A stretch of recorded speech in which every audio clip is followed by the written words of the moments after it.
ಕಬಡ್ಡಿ ಆಟಗಾರ್ತಿ ಕುಮಾರಿ ಧನಲಕ್ಷ್ಮಿ ಪೂಜಾರಿ, ತಂದೆ ನಾರಾಯಣ ಪೂಜಾರಿ. ಇವರು ಢಾಕಾದಲ್ಲಿ ನಡೆದಂಥ ವಿಶ್ವ ಚಾಂಪಿಯನ್ 2ನೇ ಮಹಿಳಾ ವಿಶ್ವಕಪ್ ಕಬಡ್ಡಿಯಲ್ಲಿ ಭಾರತವನ್ನು ಪ್ರತಿಷ್ಠಿಸಿ ಚಿನ್ನದ ಪದಕವನ್ನು ಪಡೆದಿರುತ್ತಾರೆ. ಅವರು ಇವತ್ತು ವಿಧಾನಸಭೆಯ ಕಲಾಪಗಳನ್ನು ವೀಕ್ಷಿಸಲಿಕ್ಕೆ ಇಲ್ಲಿ ಬಂದಿದ್ದಾರೆ. ಅವರಿಗೆ ನೀವು ಕೂಡ ಅಭಿನಂದನೆಗಳನ್ನು ಹೇಳಿದ್ದೀರಿ. ನಾನು ಕೂಡ ಅಭಿನಂದನೆಗಳನ್ನು ಹೇಳೋದ್ರ ಜೊತೆಗೆ ಅವರನ್ನು ಸ್ವಾಗತ ಮಾಡ್ತೇನೆ ಅಂತಕ್ಕಂಥ ಮಾತುಗಳನ್ನು ಹೇಳಲಿಕ್ಕೆ ಬಯಸ್ತೇನೆ. ಅವ್ರ ಜೊತೆಯಲ್ಲಿ ಶ್ರೀಮತಿ ತೇಜಸ್ವಿನಿ ಬಾಯ್ ಅವರು ಕೂಡ ತರಬೇತಾರರು, ಅಂತಾರಾಷ್ಟ್ರೀಯ ತರಬೇತಾರರು. ಅವರು ಕೂಡ ಬಂದಿದ್ದಾರೆ. ಅವರಿಗೆ ಏಕಲವ್ಯ ಪ್ರಶಸ್ತಿ, ರಾಜ್ಯೋತ್ಸವ ಪ್ರಶಸ್ತಿ ಹಾಗೂ ಕೆಂಪೇಗೌಡ ಪ್ರಶಸ್ತಿ, ಅರ್ಜುನ ಪ್ರಶಸ್ತಿ, ಹೀಗೆ ಅನೇಕ ಪ್ರಶಸ್ತಿಗಳು ಅವರಿಗೆ ಸಂದಿದ್ದಾವೆ. ಅವರ ತರಬೇತಿನಲ್ಲಿ ಇವರೆಲ್ಲರೂ ಕೂಡ ಪೂಜಾರಿ ಕೂಡ ತರಬೇತಿಯನ್ನು ಪಡೆದಿರ್ತಕ್ಕಂಥದ್ದು. ಅಂಥವರು ಇವತ್ತು ಕಲಾಪಗಳನ್ನು ವೀಕ್ಷಣೆ ಮಾಡಲಿಕ್ಕೆ ಬಂದಿದ್ದಾರೆ. ಅವ್ರಿಗೂ ಕೂಡ ಅಭಿನಂದನೆ ಮತ್ತು ಸ್ವಾಗತ ಅಂತೇಳಿ ಈ ಸಂದರ್ಭದಲ್ಲಿ ಹೇಳಲಿಕ್ಕೆ ಬಯಸ್ತೀನಿ. ಈಗಾಗಲೇ 5 ಲಕ್ಷ ತಾವೀಗಾಗಲೇ 5 ಲಕ್ಷ ಬಹುಮಾನ ಘೋಷಣೆ ಮಾಡಿದ್ದೀರಾ? ಈಗಾಗಲೇ ಸರ್ಕಾರದಿಂದ 5 ಲಕ್ಷ ರೂಪಾಯಿಗಳನ್ನು ಬಹುಮಾನವಾಗಿ ಅವರಿಗೆ ಪ್ರಶಸ್ತಿ ವಿಜೇತರಿಗೆ ಕೊಡಲಿಕ್ಕೆ ಸನ್ಮಾನ ಈಗಾಗಲೇ ಕೊಟ್ಟಿದೆ ಅಂತಕ್ಕಂಥ ಮಾತುಗಳನ್ನು ಈ ಸಂದರ್ಭದಲ್ಲಿ ಸದನಕ್ಕೆ ತಿಳಿಸಲಿಕ್ಕೆ ಬಯಸ್ತೀನಿ.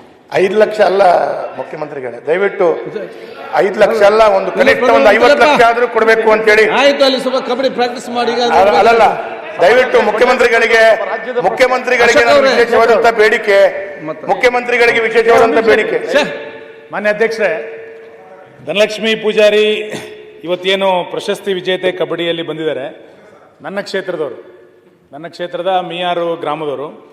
ವಿಶೇಷವಾಗಿ ಆಳ್ವಾಸ್ ವಿದ್ಯಾಸಂಸ್ಥೆಯಲ್ಲಿ ಕಳೆದ 5 ವರ್ಷಗಳಿಂದ ತರಬೇತಿಯನ್ನು ಪಡೆದು ಇವತ್ತು ಕಬಡ್ಡಿಯಲ್ಲಿ ಕರ್ನಾಟಕಕ್ಕೆ ಒಂದು ದೊಡ್ಡ ಕೀರ್ತಿಯನ್ನು ತಂದಿದ್ದಾರೆ.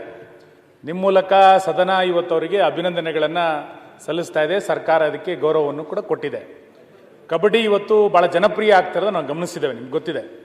ಹಿಂದೆ ಭಾರತದ ಮಹಿಳಾ ಕಬಡ್ಡಿಯ ಕ್ಯಾಪ್ಟನ್ ಆಗಿ ಕಾರ್ಕಳದ ಮಮತಾ ಪೂಜಾರಿಯು ಕೂಡ ಪ್ರತಿನಿಧಿಸಿದ್ದು ಕೂಡ ನಮಗೆ ನೆನಪಿದೆ. ಇಷ್ಟು ದೊಡ್ಡ ಪ್ರಮಾಣದಲ್ಲಿ ಯುವಕರು ಮಹಿಳೆಯರು ಕಬಡ್ಡಿಗೆ ಬರ್ತಾ ಇರುವಂಥ ಈ ಸಂದರ್ಭದಲ್ಲಿ ಸರ್ಕಾರ ಈ ರೀತಿ ರಾಷ್ಟ್ರೀಯ ಮಟ್ಟದಲ್ಲಿ ಅಂತಾರಾಷ್ಟ್ರೀಯ ಮಟ್ಟದಲ್ಲಿ ಯಾರು ಸಾಧನೆಯನ್ನು ಮಾಡಿದ್ದಾರೆ ಅವರಿಗೊಂದು ಸರ್ಕಾರಿ ಉದ್ಯೋಗವನ್ನು ಕೊಡುವಂಥದ್ದು ಭಾಳ ಅಗತ್ಯ ಇದೆ. ನಮ್ಮಲ್ಲಿ 2% ಮೀಸಲಾತಿಯನ್ನು ಕೂಡ ಕ್ರೀಡೆಯಲ್ಲಿ ಇಟ್ಟಿದ್ದಾರೆ. ದಯಮಾಡಿ ಮುಖ್ಯಮಂತ್ರಿಗಳು ಇದನ್ನು ಗಮನಿಸಿ ಈ ರೀತಿಯಾದಂಥ ಪ್ರತಿಭೆಗಳನ್ನು ಗುರುತಿಸುವಂಥದ್ದು ಭಾಳ ಅಗತ್ಯ ಇದೆ.